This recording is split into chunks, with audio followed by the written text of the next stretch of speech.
If you see around the culture, right or wrong has no scale. Right or wrong has no scale.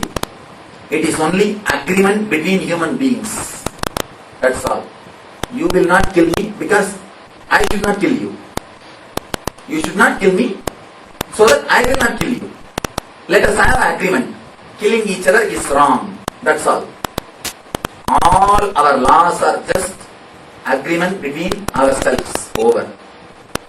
So there is no such thing right or wrong.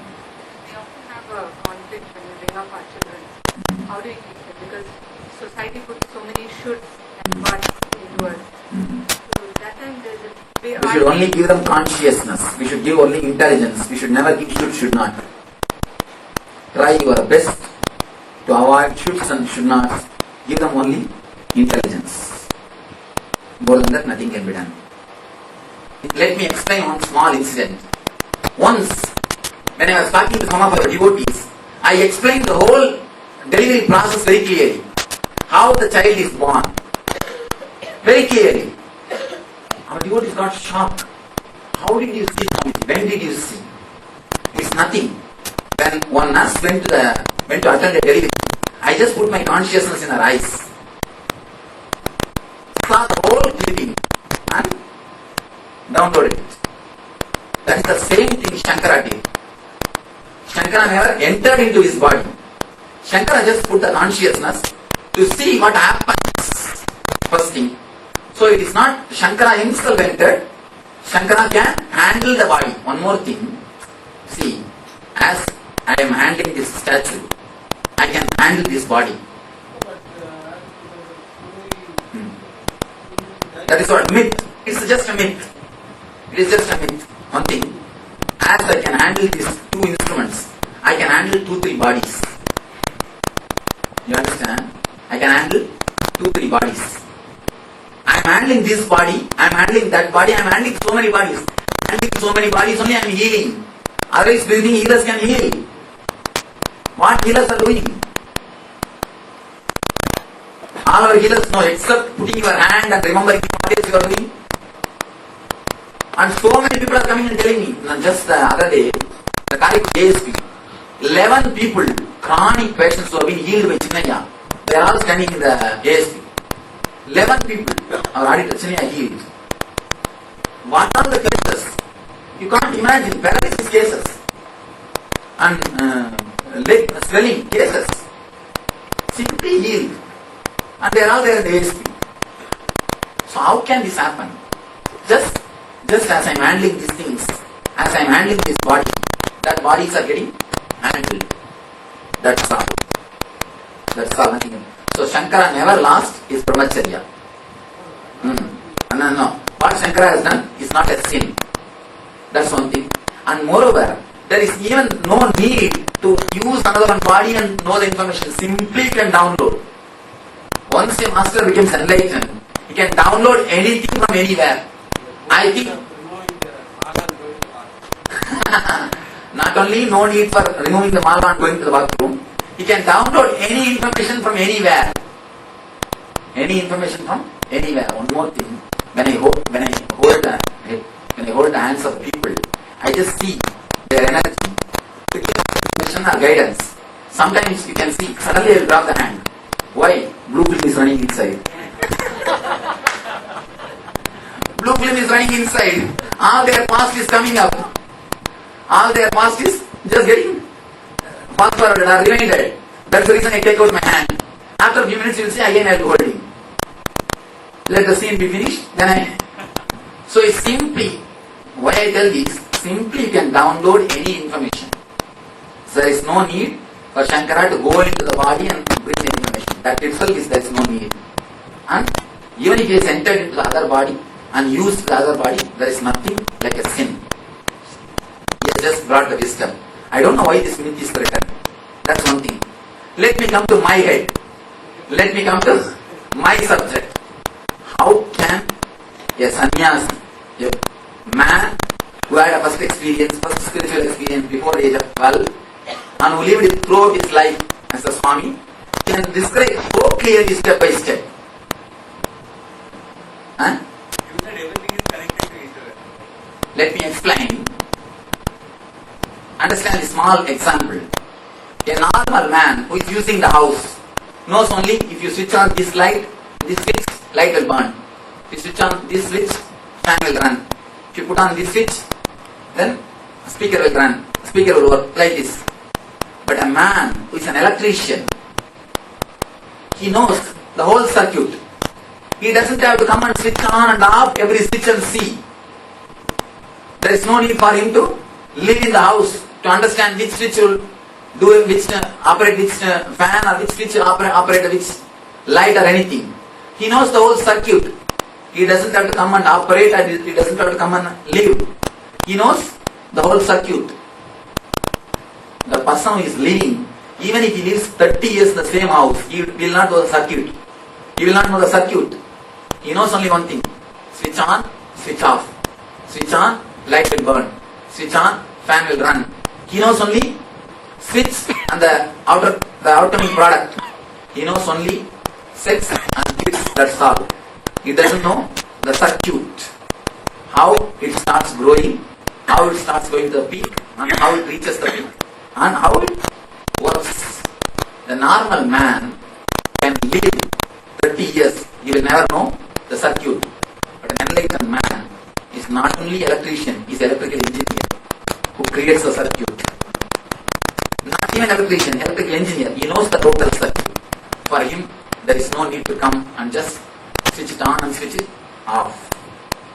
That is the reason simply informations are downloaded and presented to you. No, just from the Cosmos directly you can download. Any information you can download. Little difficult to believe because it's more mystical. Of course, but any truth has to be believed. Any truth has to, of course, or you can wait for some more time. Sometimes when you get the glimpse and when you are able to download some information, only then you understand experientially what I say is truth. Till that time, wait. I can say there are something which are from past memory. There are something which are downloaded. You understand? But whole thing can never be from memory because such a big memory can never be created. So there is some more way, method. The informations are reaching the man who is speaking with you. You see, if you are really courageous man, must be able to bring out the whole thing. Some of our ashramites, they asked me permission when I was in America. Swamiji, you want to go and stay in Tiruvannamalai and interview all your relatives. And we want to go to Kudiyatham where you studied and we want to interview all the teachers. You would like to be there when we interview them, or can we go directly and interview them? I said, go. Why do you ask me? Go and directly be with them and get their opinions and all those things, get their reminiscences, get their memories, bring it. What is wrong? What is there? I told them my life is open book. Simply go and try to get information. I have no problem. If you want the honest information to reach the society, we must have a life as open book. Now at the age of 14, a Gurukul system, now the children used to come there and they used to be taught according to whether they have to put down or but in this age, how we have to teach our children? You see, in this age, there are very few who are ready for Brahma Sutra and they escape automatically. No other way. But almost all others are ready for only for Kama Sutra. Get them right book and let them read. Get them the right spiritual introduction or commentary. Of course, that is a big problem. I don't, one of the books I have seen, but none of them I didn't. Of course, original Sanskrit versions are there. Commentary of Atmananda, that's a book called Atmananda Deepika. He has written a beautiful way, a tantric style, clear, informative intelligence. Yeah, but the problem is Sanskrit reading. I think I will get some copies and read and tell you the best. I will get some copies. I think 2-3 guys have written. But never the Western writers. Western writers don't catch the thread. So only Eastern writers can catch the thread of Kama Sutra. For Western writers, it's only a sexologist book of sexology, book on sexology. But only for the Eastern, the rishis, the spiritual persons, it's a book towards meditation. You see, for Western people, Kama Sutra itself is a goal. But for the Eastern mind, it's only the path to the ultimate goal. One thing, every person expresses his own experience. And every person is taught according to their structure. Here itself, for somebody I say, I go and get married. For somebody I say, become a Swami, be here. So I choose. It is their attitude which will give them quickly. For some people I tell them, array better, even if you repress and one or two repressions comes, don't bother, don't worry, you can never maintain a relationship. For somebody I tell them. For some people I tell, no, you will be able to maintain, go ahead, don't leave alone. For you, this is the path. So it is given according to the person. That's all.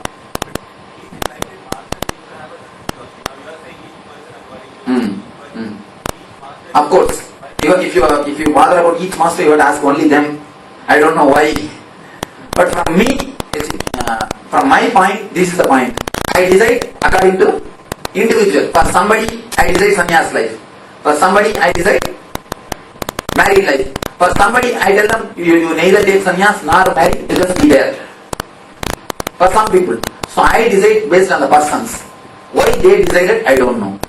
Does existence decide when you become enlightened? This is what you go into, this is how you express yourself. That is the space where the existence and me is not becoming two persons. Me and existence is not two persons. It is just the one thing which does not even decide and act. Just the decision acts.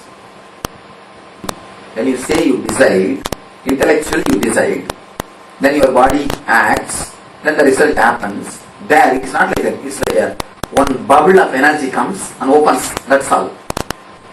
Over. Whole thing is happened already. Jnanapidam is over. Everything is over. You see, the gap between the intellectual decision and the physical reality is not there. Just like a force is coming out. There is no three step. Karta, the kartutva, and the work which is done. That's not there. Just happening. That's all.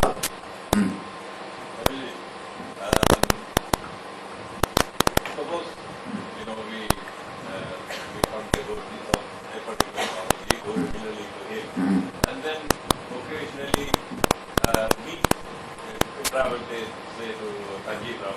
You see one thing, yes, this is a question. I tell you, go to all the masters.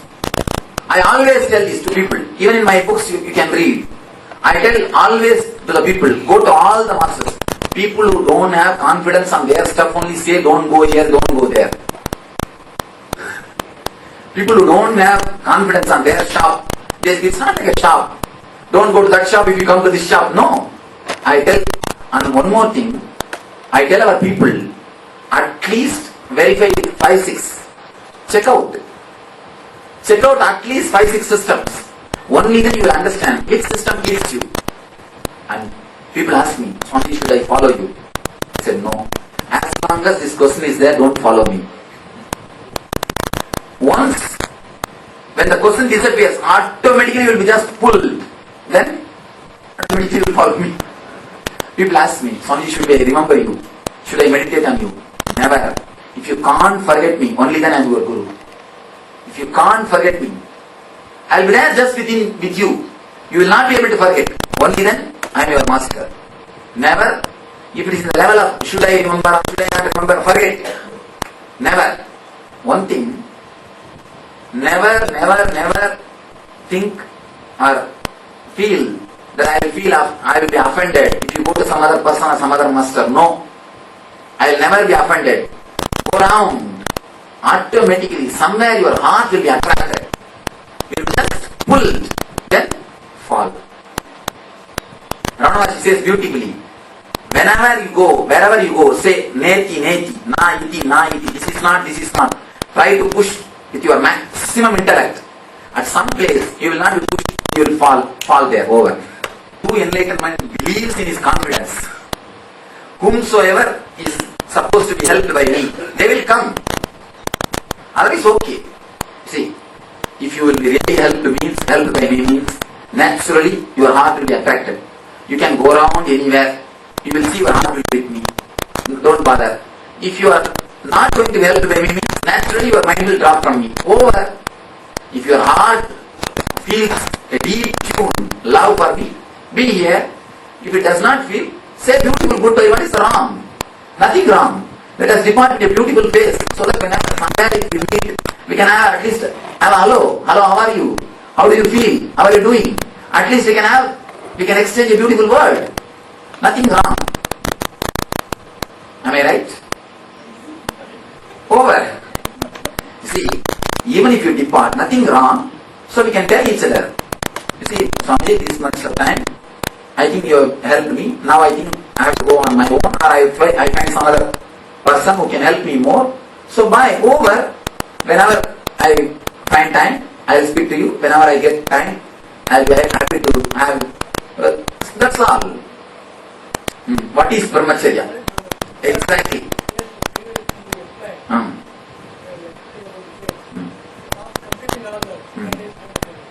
Brahmacharya means, understand the Sanskrit word.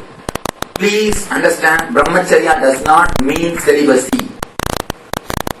Celibacy means you are missing something. Brahmacharya means overflowing. Understand the word brahmacharya. Brahmacharya means living like a god. If you are totally satisfied into yourself, you are just overflowing with the joy, with ecstasy, you are calm unto yourself.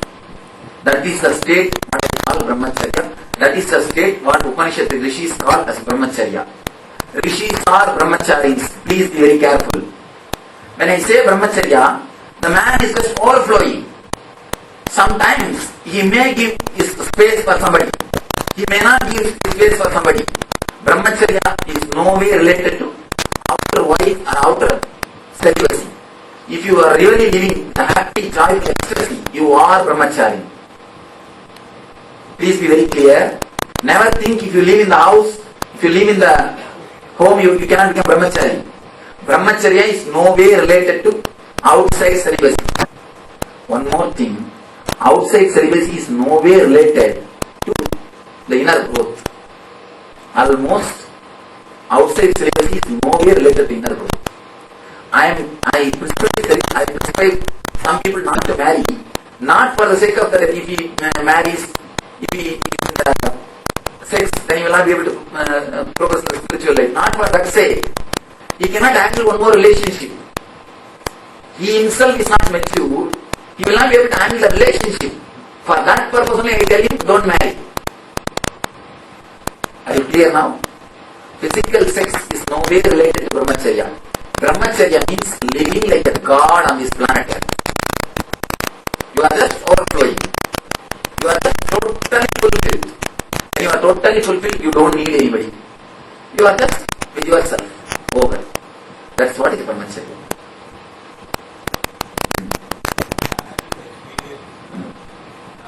The idea that I am a male or female, if it disappears, you are brahmachari. That's all. Many of our devotees ask me, Swami, when we are near you, we don't feel you are male. We don't feel you are male. They ask me, why? Why we feel so relaxed?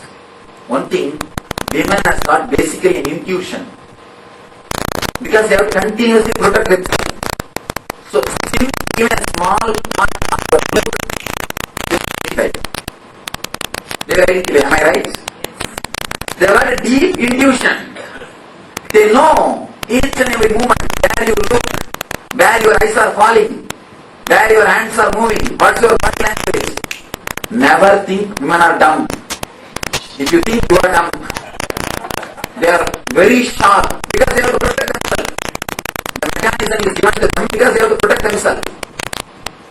People feel so relaxed, so comfortable. Some of them ask me, Swami, why do you feel so relaxed? You don't even feel you are male. I told them, because I don't feel like a male. don't feel I'm a male, you also don't feel I'm a female. That's all. When you forget whether you are male or female, when you are just a tree, when you are just a grace, when you are just an energy, when you are just bliss, that is what I call Brahmacharya. Charya means Brahma means God, living like God, living God, not even like